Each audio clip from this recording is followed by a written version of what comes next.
In this video, Jordan Peterson talks about the importance of having a structure and how it can collapse at any moment. This king, because he's a king, Osiris, he's also a god. He was also the Egyptian pharaoh, because the Egyptians presumed that their pharaoh was Osiris. And he had to take on the being of Osiris when he became king.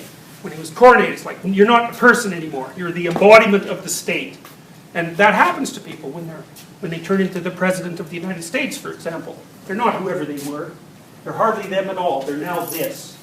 And that's the thing that's at the top of the dominance hierarchy. And it's the thing that represents culture. Now, the Egyptians knew that it could go astray, could become tyrannical and rigid. And that's why Osiris had an evil brother, Set, but we won't talk about him for a moment. Now, he's the upper world. This is Isis. Isis is his wife, and Isis is queen of the underworld. And the reason she's feminine, as far as we can tell, is because from a symbolic perspective, femininity represents more like possibility rather than actuality. And the reason for that is that the defining characteristic of the feminine is the capacity to bring forth new forms. And so if you're going to use the feminine as a symbolic representation, you're going to use it to represent the domain from which new forms emerge. The domain from which new forms emerge. And that's sort of the domain of the unknown, or the domain of nature, which is why it's Mother Nature. And Isis is Mother Nature, but she's also queen of the underworld. And Isis had an immense following in the ancient world, and variants of Isis. Like her, as a goddess of worship, her span of existence was thousands and thousands of years. I mean, even a lot of the attention that's paid towards Mary in Catholicism is a variation of the veneration that was shown to Isis. That's often on top of her head there. That's usually a variant of the crescent moon. Although I think in this particular situation, those are actually cow horns. Okay, so Osiris and Isis, and they are a team. So they're wedded together. Order and chaos, they're wedded together. And order, that's culture, and chaos, that's nature. Those are the two most fundamental constituent elements of the world from the mythological or symbolic perspective. And what that means is there's always been culture, at least always as far as any of us need to bother with it. There's always been an interpretive framework through which conscious creatures viewed the world. You can't be without having a structure. And that structure is inculcated inside you, and a lot of it's culturally transmitted. Not all of it, a lot of it.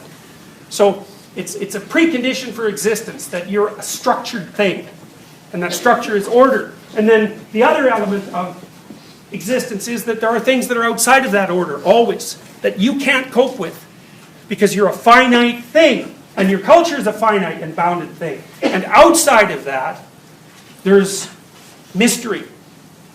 And there's mystery. And outside is a funny place, because it's not outside in the way that you think about being outside a building, although it is that insofar as it's cold and dangerous out there.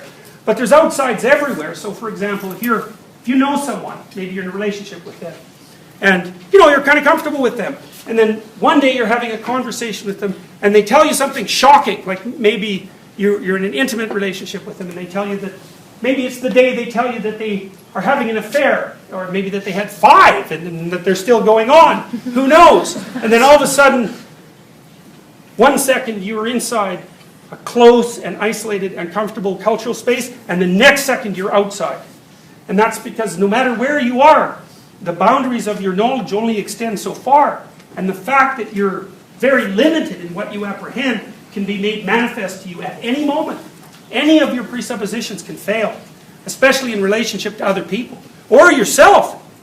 Because if you're all of a sudden informed by a long-term partner that they have been having an affair, that certainly says something about them, but it certainly also says something about you. It's like, how dumb can you get, right? How did you not notice?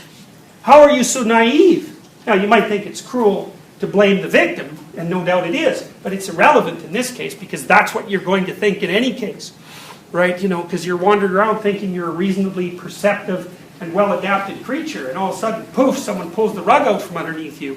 It's like, you might doubt them, and certainly you will, and maybe relationships for a long time, but you can also be sure you're going to doubt yourself and your past, which is weird because you think it was already done with. and your present and your future. It's like all of a sudden, bang, you're not in culture anymore. Poof, you're in the underworld.